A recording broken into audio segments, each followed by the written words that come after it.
My words fly up, my thoughts remain below.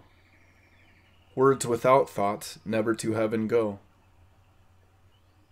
The world over, people flock to places of worship, and either offer prayers themselves or pay the priests to deputize for them. By such means they hope to secure favors, which may be for comfort and riches, or for the obtaining of power, position, and rank, or for the inviting of God's wrath on one who has incurred their displeasure. In consideration of their having offered so many prayers, people fondly believe that they have hired gods or his angels to procure for them that which their own merit and effort could not secure. This belief, that anything ranging from pardon for sins to riches and power, the destruction of enemies, and the removal of undesirable persons can be had through prayer, is encouraged by a wily priestcraft that makes its living on such superstitions. This the priests abet, unmindful of the fact that the fostering of such beliefs leads to moral degradation and an inflammation in the psychic part of man's nature. It is by the practice of such prayer, encouraged by a corrupt clergy, and adopted by a superstitious humanity, that the spiritual fiber of a nation is eroded, and the ignorant millions led down the steep declivity that ends in black magic. Nations at war with each other offer up prayers to high heavens for their own victory, in complete disregard of the fact that the enemy too is indulging in the same bit of black magic, inviting decimation and death on thousands in the name of the prophet and for the greater glory of the Lord. If prayer wielded no effective force, there would hardly be any reason to warn people against the dangers which they daily and almost hourly invoke. It matters not whether the man who prays is ignorant of the potency for harm which his action possesses.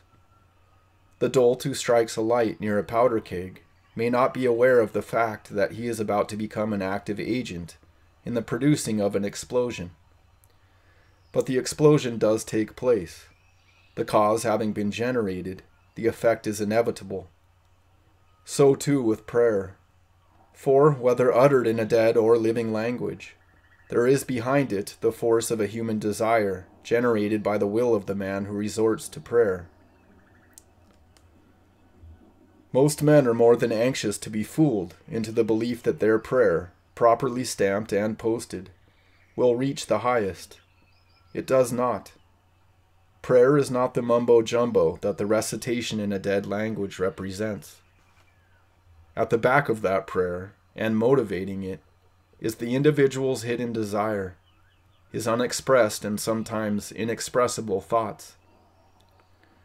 It is these thoughts which coalesce with elementals, the little lives that throng the unseen atmosphere, and which have the facility to move in, around, and through the man. These lives are of various kinds, of which one particular kind ordinarily predominates in the individual under the law of consubstantiality. It is these lives which become the carriers of the desire message that motivates prayer.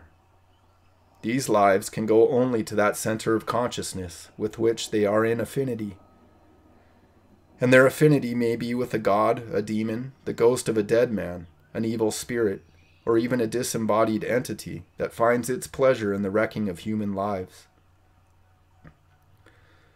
The prayer can reach only to that destination which is appropriate to the desire.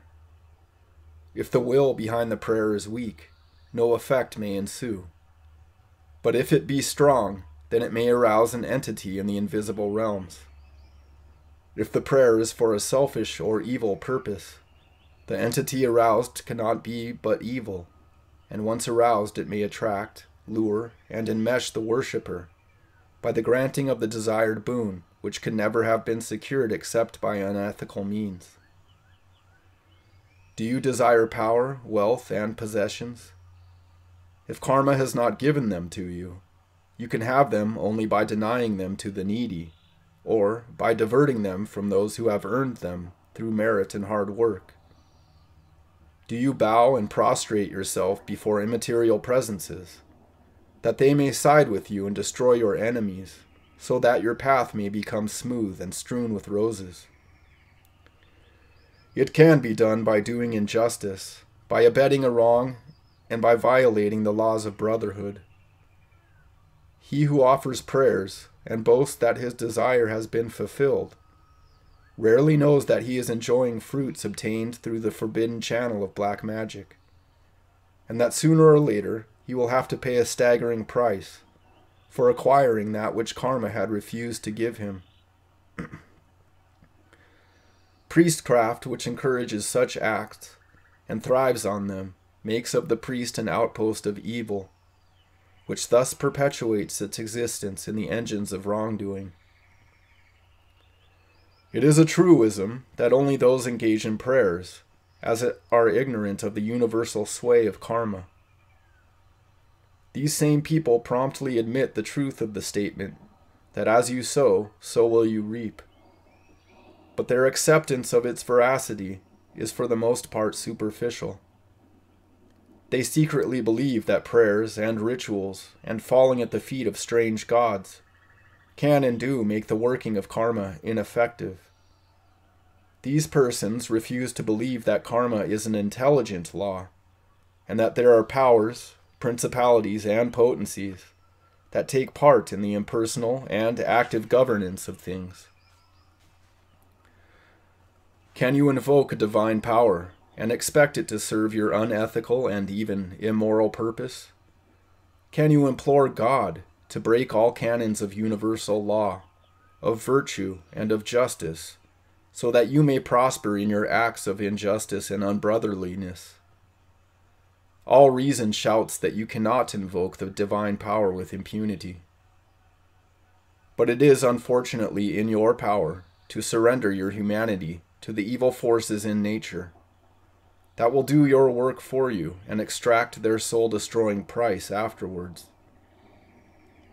If, as shown, prayer, as ordinarily understood, and as the average man knows it, is dangerous and to be avoided, is there such a thing as true prayer, of which the prayers of church, temple, and synagogue are but caricatures and distortions?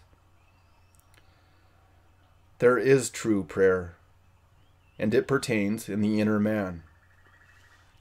The pious Christian, if he swears by the New Testament, will find guidance in the words attributed to Jesus in the Gospel of St. Matthew. And when thou prayest, thou shalt not be as the hypocrites are, for they love to pray standing in the synagogues and in the corners of the streets, that they may be seen by men. But thou, when thou prayest, enter into thy closet, and when thou hast shut thy door, pray to thy Father which is in secret. Under his advice, congregational prayer is ruled out, along with ostentatious prayer. So also is ruled out prayer to any god outside of the individual. The directions given are unambiguous and specific. The individual has to enter his closet, no church or synagogue, close the door, isolation is a requisite, and pray to his Father, which is in secret. All these injunctions have been brushed aside by the clergy and laity alike, and in place of thy Father which is in secret is substituted a God which is alien to the spirit of the gospel. Who is this Father in secret to whom the gospel advises all prayer be addressed? The Christian Trinity of the Holy Ghost, the Father and the Son, corresponds to abstract spirit, differentiated spirit, and embodied spirit. Since none of these are distinct either from the man's finite self or from the infinite presence, prayer has to be offered by each man to the highest potency which resides in him. Prayer, in its only true aspect, becomes an ardent turning of the soul towards the divine. The lesser light seeks for and tries to merge itself into the greater light, which is its father and its source. For the devotee of knowledge, true prayer becomes a mystery and an occult process by which pure and unselfish, yet finite and conditioned thoughts and desires get transmuted into spiritual will. It is this transmutation brought about by the intimate and close union between the man's embodied soul and its own spiritual counterpart, which stirs the hidden yet active and creative force to action. In this context, prayer becomes an occult and holy process by which the embodied self addresses its higher spiritual ego, which at all times stand immersed in the light of Logos. Such prayer sends up wave upon wave of willpower, and thus becomes worthy of a response from on high. What, then, would be the prerequisites for one who desires to offer true prayer? What rules must he follow? What words should he utter? The first, and perhaps the most important requisite, is an unshakable faith in the just and merciful working of the laws of karma, and in the acceptance of the fact that these cannot be obstructed by any agency, nor caused to deviate by prayer or by any propitiatory ceremony. Unless the individual accepts this without any reservations whatsoever, he is bound sooner or later to fall prey to the alluring promises of priests and soothsayers, and of those who for remuneration will sell amulets, philters, talismans, and other tinsel of the exploiter's trade. Prayer to the God within, which in fact is the desire for union with one's God, requires of the aspirant a purity in his mental and physical nature which is total. It is a self-evident fact that one cannot rise to divinity when one is firmly held down in the bog of materiality. The aspirant has to realize that there can be no true inner purity if his tongue has the habit of running away with falsehoods. The liar and the cheat, the man of sensuous appetites and he who is ambitious, have not the qualifications and therefore not the ability to make their voices heard in the silence. Light on the Path has valuable advice to offer. This may be summarized briefly. 1. Though the ordinary man asks perpetually, his voice is not heard, for he asks with his mind only, and the voice of the mind is only heard on that plane on which the mind acts. 2. The demand, or prayer, of the neophyte remains unheard until the voice in which it is uttered has lost the power to wound. 3. No voice can penetrate to his inner hearing till it has become a divine voice, a voice which gives no utterance to the cries of self. 4. He has to conquer the hunger of the heart and to refuse to live on the love of others. 5. To obtain the pure silence necessary for the disciple, the heart and emotions, the brain and its intellectualisms, have to be put aside. 6.